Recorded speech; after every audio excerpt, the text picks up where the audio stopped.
We have biomarkers that can measure all of these processes. So for the focal little lesion, we pick up it on MRI, usually on our what we call T2 scan. We pick up a white blob.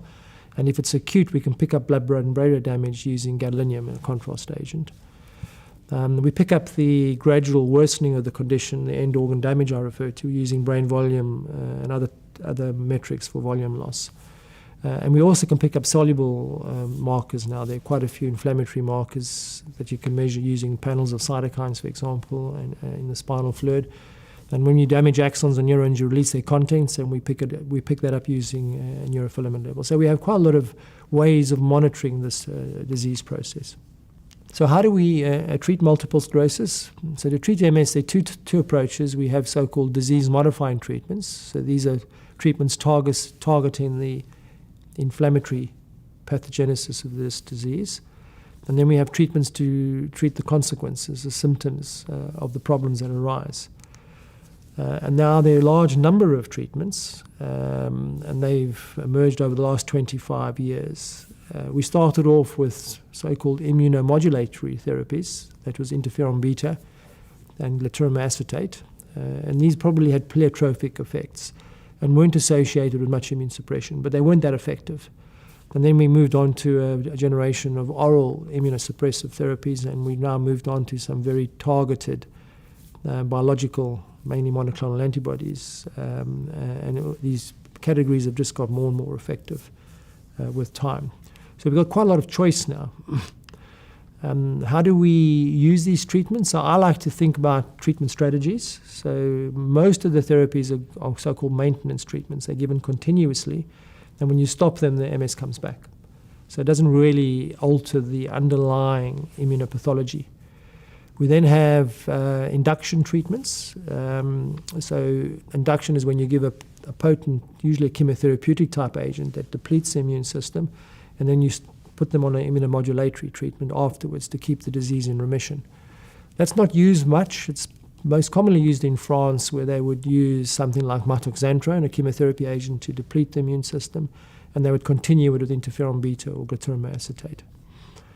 A much more common treatment now is so-called immune reconstitution therapies. So these are treatments that are given as short courses and deplete the immune system, allow it to reconstitute. They're usually given as 2 cycles. And the 2 licensed treatments is alemtuzumab, that hits anti-CD52 marker on leukocytes, and the other one is cladribine, in the same bracket as mitoxantrone and HSCT. The important thing is these treatments are not given continuously, so when the immune system comes back, it's competent and can fight infections and respond to vaccines, and hopefully the disease goes into long-term remission. And what's probably going to come out in the future is going to be a combination approach, where you will be using, say, maybe 2 different agents, maybe lower doses than you're previously using, to try and optimize the clinical effectiveness without causing too many adverse events. And there are some trials at the moment, for example, with a sphingosine 1-phosphate modulator in combination with a drug called dimethyl fumarate, which is an immune modulator. So this will be an evolving space, the combination treatments. I like to classify these drugs into 2 big classes, the so-called maintenance escalation. So these tend to be either immunomodulatory or immunosuppressive, and you'd escalate, as you fail to respond to one class, you go to a new class, compared to the immune reconstitution therapies. And there are 2 categories. There's the so-called selective ones that just target, for example, B cells. We have a drug called ocrelizumab, which targets anti-CD20, and it's a B-cell depleter. Some of us are beginning to use it, or some people begin to use it as an immune reconstitution therapy. They don't give it continuously, where it's licensed to be given continuously. And then there's the non-selective ones, like alemtuzumab, mitoxantrone, HSCT, that just deplete the whole immune system and allow it to recover. When the immune system comes back, it often doesn't come back in the same way it did before. For example, the repertoires of T cells and B cells are different. And so I think people have got to understand that immune reconstitution simply refers to that when the immune system is reconstituted, it's competent in terms of fighting infections and responding to vaccines and for tumor surveillance. But the adaptive arms, the T and B cells, are not necessarily the same. And I think that's the message to get across is when we use these treatments, we're trying to change the repertoire long term.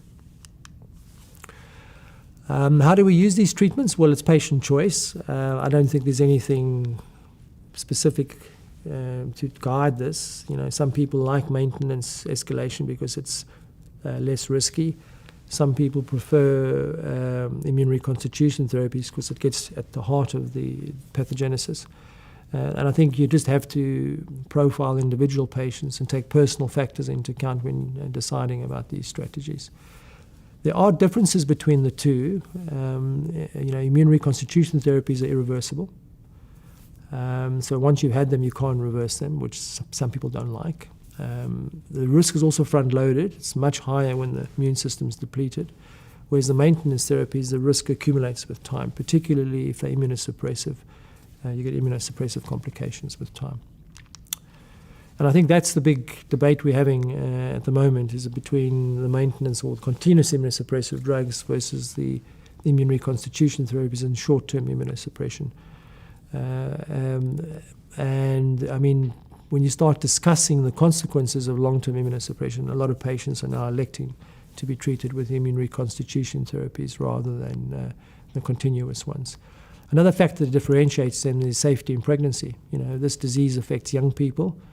There's more women that get it than men. And obviously, if you want to start or extend a family, you don't really want to be on a maintenance treatments because of some of these drugs are associated with teratogenic effects, for example.